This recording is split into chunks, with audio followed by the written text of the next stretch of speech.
सभी साथियों को नमस्कार, राम राम और खमा गणी। तो आप सभी विद्यार्थियों का हमारे YouTube चैनल पर हार्दिक स्वागत है। हम राजस्थान अध्ययन कक्षा 6 न्यू एडिशन 2026 को पढ़ रहे हैं, जिसमें हमने राजस्थान अध्ययन कक्षा 6 का पहला पाठ पढ़ लिया है, जिसमें हमने राजस्थान का सामान्य परिचय पढ़ा था। आज हम शुरुआत करने जा रहे हैं अध्याय 2 राजस्थान के इतिहास से। तो चलिए शुरुआत करते हैं राजस्थान के इतिहास से। चित्तौड़गढ़ जिले के छोटे से गांव बाटोली का छात्र रमेश दीवार पर लगे राजस्थान के मानचित्र को ध्यान से देख रहा था। उसने अपने शिक्षक से प्रश्न किया, सर, हमारे राज्य का नाम राजस्थान है, तो हमारे क्षेत्र को मेवाड़ क्यों कहते हैं? मेरे मामा जोधपुर रहते हैं, पर वे कहते हैं कि हम मारवाड़ में रहते हैं, ऐसा क्यों? तो यहाँ पर किसकी बात हुई है? मेवाड़ और मारवाड़ का जिक्र आया है। इसको हम आगे विस्तृत रूप से पढ़ेंगे, ठीक है।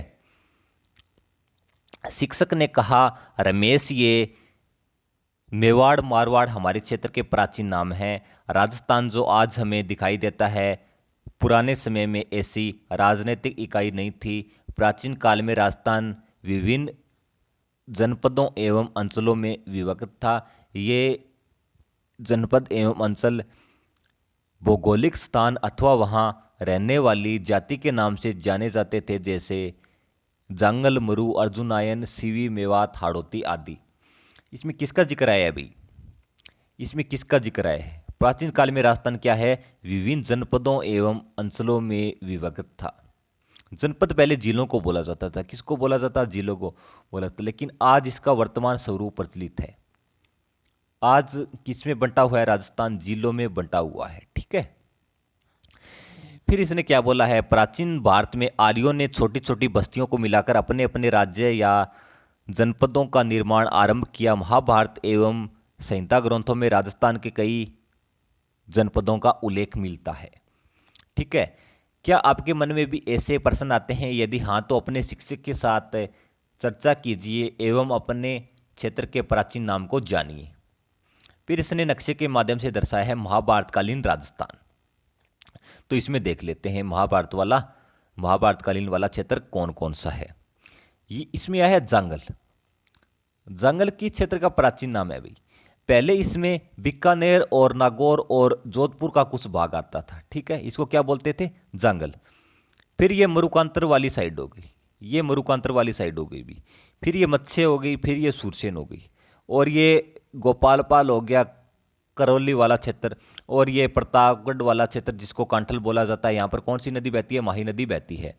फिर है जालौर सिरोही वाला क्षेत्र, इसको बोलते हैं गोड़वाड़ प्रदेश। क्या बोलते हैं? गोड़वाड़ प्रदेश। आगे इसको हम विस्तारित रूप से पढ़ने वाले हैं। क्या है? विस्तारित रूप से पढ़ने वाले हैं। पहले है मरु। किसका है? मरु। ऋग्वेद सहित हमारे पौराणिक ग्रंथों रामायण, चरक संहिता, महाभारत एवं बृहद संहिता में मरु प्रदेश का वर्णन आता है। मरु प्रदेश आर्यों का प्रारंभिक जनतंत्र था, जिसमें वर्तमान के बीकानेर, नागौर, डीडवाना, कुचामन, चूरू, गंगानगर, जैसलमेर एवं बाड़मेर के कुछ भाग सम्मिलित थे। कालांतर में इस क्षेत्र में कुछ विस्तार के साथ कुरु, मद्र तथा जंगल नामक जनपदों का निर्माण हुआ। कौन कौन सा क्षेत्र आता था भाई? आर्यों का क्या था? ये प्रारंभिक जनतंत्र था। वर्तमान में बीकानेर, नागौर, डीडवाना, कुचामन, चूरू और गंगानगर और जैसलमेर एवं बाड़मेर के कुछ भाग सम्मिलित थे, ठीक है। आगे बढ़ते हैं। फिर है जांगल।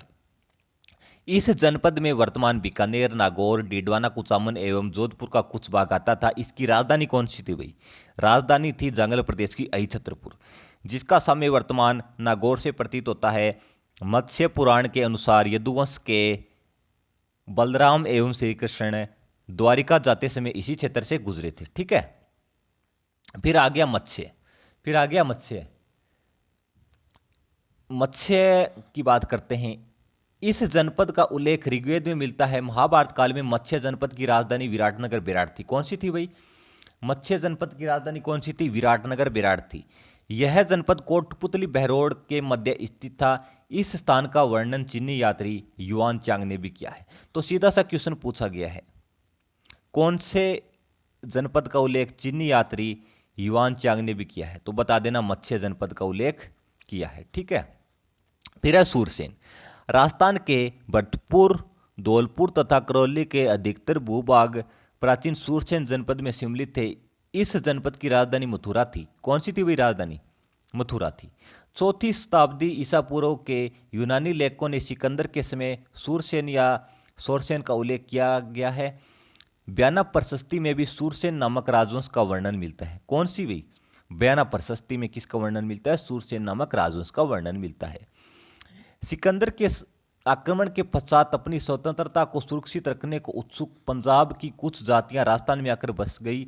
इनमें अपने साहस और शौर्य के लिए प्रसिद्ध मालव, सीवी, अर्जुनायन आदि जातियां प्रमुख थी। ठीक है। फिर है मौर्योत्तरकालीन राजस्थान। कौन सा है? मौर्योत्तरकालीन राजस्थान। इसके बारे में पढ़ते हैं। सीवी, पहली बात है सीवी की बात आती है। आधुनिक उदयपुर के पूर्व, पश्चिम तथा उत्तर के संभागीय प्रदेश में सीवी जाति ने आधिपत्य स्थापित किया, इसीलिए यह सीवी जनपद के नाम से जाना जाता था। इसकी राजधानी कौन सी थी भाई? ये बहुत बार पेपर में पूछा गया है, बहुत बार परीक्षा में आया है। सीवी जनपद की राजधानी कौन सी थी भाई? सीवी जनपद की राजधानी कौन सी थी भाई? ये थी मध्यमिका या माध्यमिका थी, जिसके अवशेष चित्तौड़गढ़ के पास नगरी नामक गांव में मिलते हैं। इस भूभाग को मेदपाट या मेवाड़ तथा परागवाट भी कहा जाता था। ठीक है, ये मोस्ट इंपॉर्टेंट है हमारे लिए। ठीक है। फिर है अर्जुनायन। भरतपुर अलवर प्रांत के अर्जुनायन अपनी विजयों के लिए प्रसिद्ध थे। अर्जुनायनों ने मालवों के साथ मिलकर विदेशी क्षत्रपों को परास्त किया। ठीक है। फिर है मौर्योत्तरकालीन राजस्थान को नक्शे के माध्यम से दर्शाया गया है। किसके माध्यम से? नक्शे के माध्यम से दर्शाया है, ताकि आपको आसानी से समझ में आ जाए। तो ये योद्धे हो गया ऊपर वाला क्षेत्र, और ये अर्जुनायन हो गया, ये मालव हो गया, ये सीवी हो गया। फिर है मालव की बात कर लेते हैं। मालवों की शक्ति का केंद्र जयपुर के निकट नगर था, जो वर्तमान में टोंक जिले में स्थित है। कालांतर में ये अजमेर, टोंक एवं मेवाड़ क्षेत्र तक फैल गए। टोंक, प्रतापगढ़ एवं झालावाड़ का क्षेत्र मालव देश के अंतर्गत आता था। मालवों की दिग्विजय का युग अभिलेख नानसा भीलवाड़ा में लगा है। कहाँ पर लगा है भाई? नानसों की, ये इसने क्या बोला है? मालवों की दिग्विजय का युग अभिलेख कहाँ पर लगा है? नानसा भीलवाड़ा में लगा है। कहाँ पर लगा है? नानसा भीलवाड़ा में लगा है। ठीक है। फिर आप बात आती है योद्धे की। राजस्थान के उत्तरी भाग का योद्धे भी एक शक्तिशाली गणतंत्रीय कबीला था। संभवतया योद्धे ने ही उत्तरी राजस्थान से कुषाण शक्ति को नष्ट किया। अब इसने क्या बोला है अभी? उत्तरी राजस्थान का योद्धे भी एक क्या था? शक्तिशाली गणतंत्रीय कबीला था। योद्धेयों ने ही उत्तरी राजस्थान से कुषाण शक्ति को नष्ट किया। यहां पर आप ध्यान रखना। ठीक है। गुप्त काल तक ये गणतंत्रीय व्यवस्थाएं अपने अपने क्षेत्र में बनी रही। ऐसा प्रतीत होता है कि गुप्त सम्राटों ने इन्हें अर्धाश्रित रूप में बनाए रखा, परंतु 5वीं सदी के बाद के हुण आक्रमणों ने यहाँ के गणतंत्रीय जनपदों की व्यवस्था को समाप्त कर दिया। क्या बोला इसने? परंतु 5वीं सदी के बाद के हुण आक्रमणों ने यहाँ के गणतंत्रीय जनपदों की व्यवस्था को समाप्त कर दिया था। फिर है वरहद संहिता नामक ग्रंथ में इनके पतन की चर्चा है। कौन से ग्रंथ में? वरहद संहिता नामक ग्रंथ में इनके पतन की चर्चा है। इसके बाद ये जनपद अन्य नामों और सीमाओं को लेकर सामने आते हैं, जैसे मेवाड़, वागड़, मारवाड़, हाड़ौती, ढूंढाड़ और मेवात आदि। ठीक है। फिर है राजस्थान के विभिन्न अंचल। किसकी बात की है? राजस्थान के विभिन्न अंचलों की बात की है। मेवाड़, पहला है मेवाड़। प्राचीन सीवी जनपद वाले क्षेत्र को मेवाड़ कहा गया। आधुनिक उदयपुर, चित्तौड़गढ़, प्रतापगढ़, सलूम्बर, कौन कौन सा क्षेत्र आता है भाई मेवाड़ के अंतर्गत वर्तमान में? यह पूछा है इसने। ठीक है। उदयपुर, चित्तौड़गढ़, प्रतापगढ़, सलूम्बर। फिर है राजसमंद, भीलवाड़ा जिले मेवाड़ राज्य के क्षेत्र रहे थे। इस क्षेत्र पर 7वीं शताब्दी से आधुनिक राजस्थान के निर्माण तक किसका शासन रहा था? मोस्ट इंपॉर्टेंट है भाई।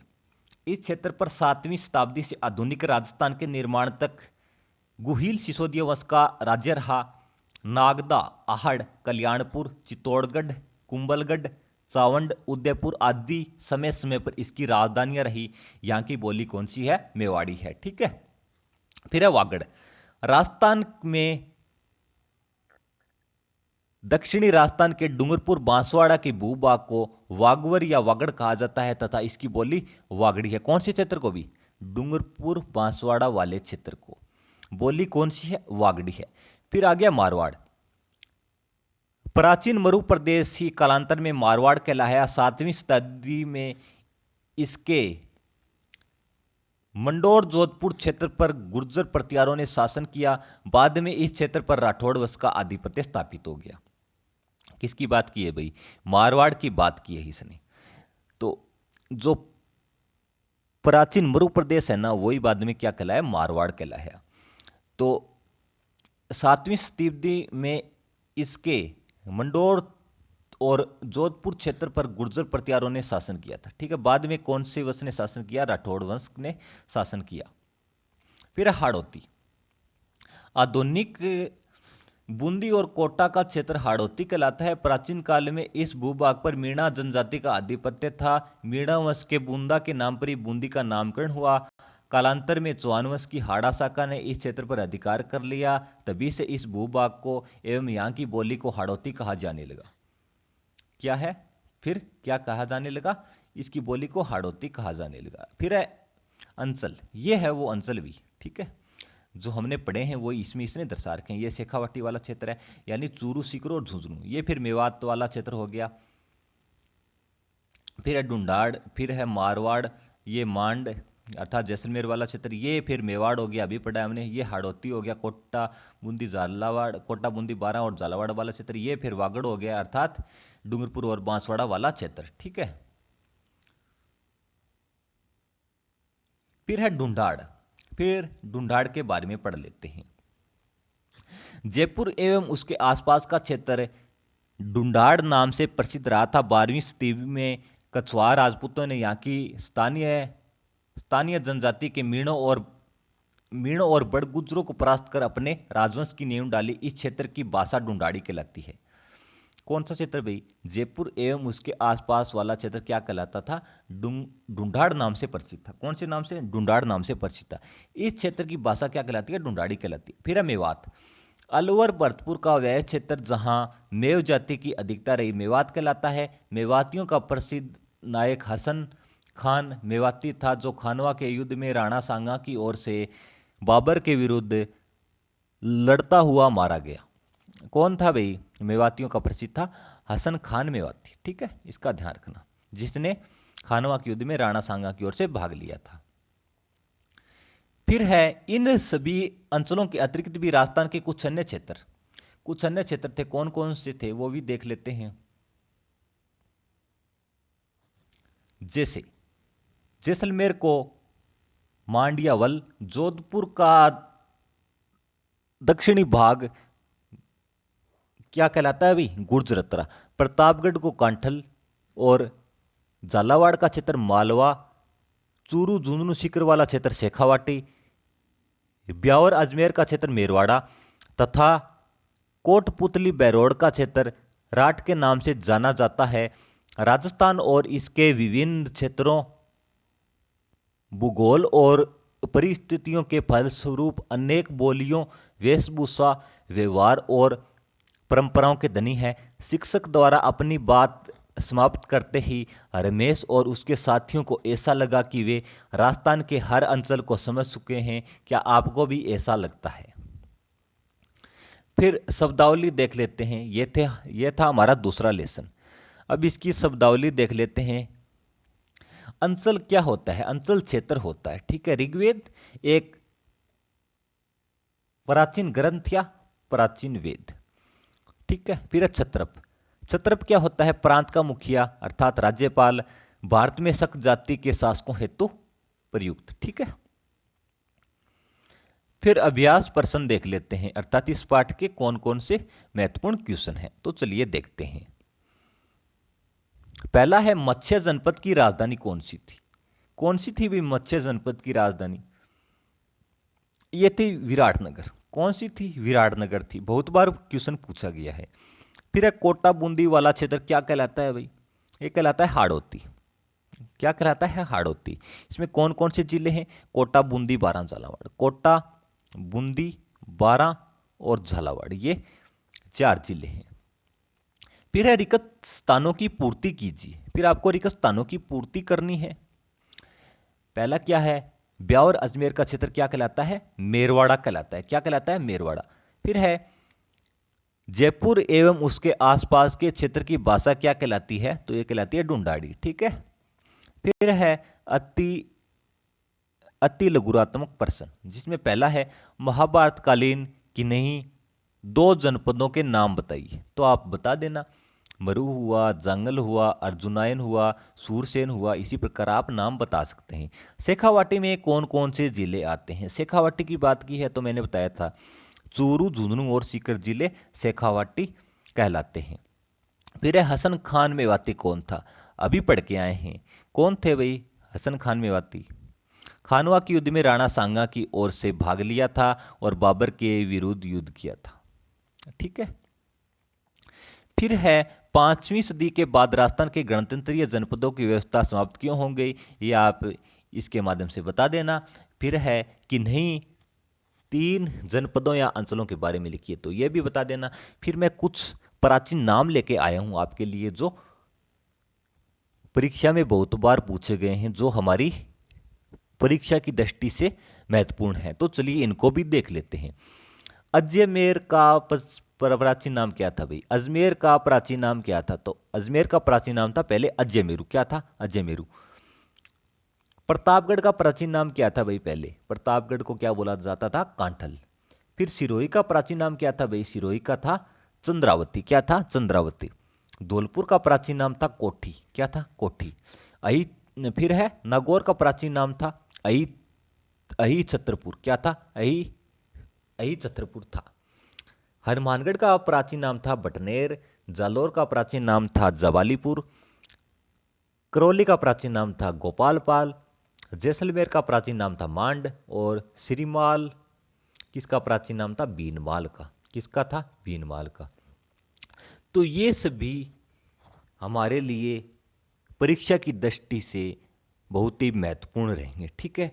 तो आप सभी को कैसा लगा? अगर आपको अच्छा लगा हो तो आप हमारी वीडियो को लाइक, सब्सक्राइब और शेयर ज़रूर करें, ताकि सभी विद्यार्थियों को इसका फ़ायदा मिल सके।